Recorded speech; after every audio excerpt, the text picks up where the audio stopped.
Hello, I'm Eric Lollis. Ruby Bridges was among some of the youngest kids to be a part of the civil rights movement.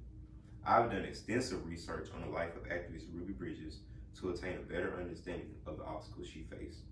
I'll provide you with the childhood, adulthood, and achievements of civil rights activist Ruby Bridges.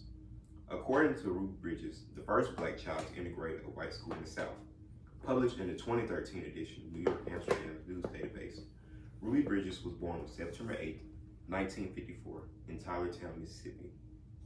Her father, Abon Bridges, was a mechanic and also a veteran of the Korean War. Her mother, Lucille Bridges, was a domestic worker. Ruby spent her first few years on a farm, which her parents and grandparents worked as sharecroppers. At the age of 4, Ruby's parents moved to New Orleans for a better quality of life and the hope of finding a better education for Ruby. When moved to New Orleans, Ruby was integrated in an all-white elementary school. In kindergarten, Ruby attended a school several miles away from home, and it was during this time she was chosen to take a difficult test, a test used to determine if she could attend the white elementary school only 5 blocks away. The test was made hard on purpose to keep Ruby and other black children from passing, but this did not stop Bridges, as she and 5 other black children passed the test to attend William Frantz School.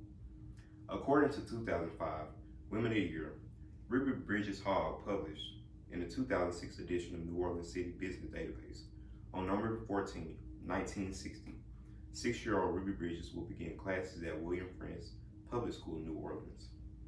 Upon arriving at the school, she thought it was Mardi Gras, as many miles of white people were standing outside. Bridges will be escorted into the school with U.S. Marshals surrounding her, telling her to keep her eyes straight. And because of safety concerns, she would have to sit in the front office on her first day of school. On the following days, Ruby would be the only student in Mrs. Henry's class, as many white parents pulled their kids out, a number going above 500. In the many few months of Ruby attending, she will face many troubles and consequences.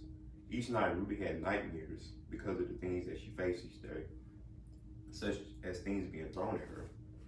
Out of fear of being poisoned, Ruby did not even eat in the cafeteria, nor did she eat food that wasn't packaged. According to Shay Dawson's website article, Biographical, Ruby Bridges, published on National Women's History Museum website in 2025, Bridges recalls being greeted by a woman displaying a black doll in a wooden coffin. To help Ruby out in her first year, child psychiatrist Dr. Robert Coles would volunteer his time to get a deeper understanding of Ruby and help her through the circumstances she was in.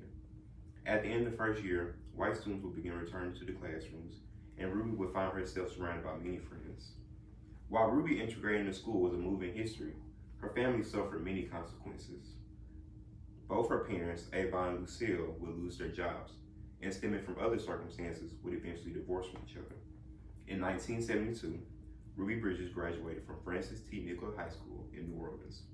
And despite difficult years in elementary school, after graduation, Bridges lived a quiet life for some time. During this time, she would go to Kansas City Business School to study travel and tourism. And for 15 years, Ruby would work as a travel agent for American Express until leaving in her mid-30s. Along the way, she would meet Malcolm Hall and they would get married in the year of 1984. Together, Ruby and Malcolm would have 4 sons.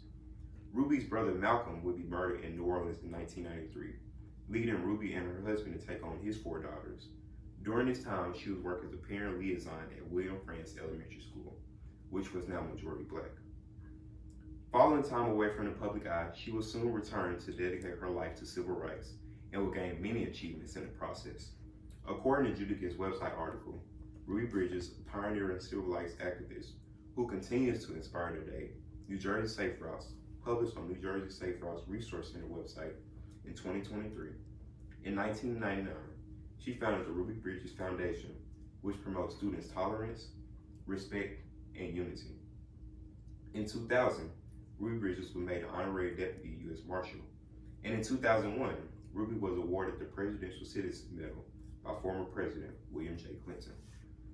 After Hurricane Katrina in 2005, William Frantz Elementary School was in danger of being shut down, but by Bridges stepping up, the school was restored. As of 2024, she was inducted into the National Women's Hall of Fame. Ruby currently resides in New Orleans with her husband Malcolm, where she still runs the Ruby Bridges Foundation.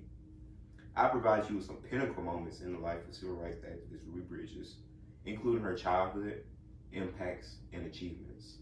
From this speech, you can gather that Ruby overcame many challenges at an early age to promote change.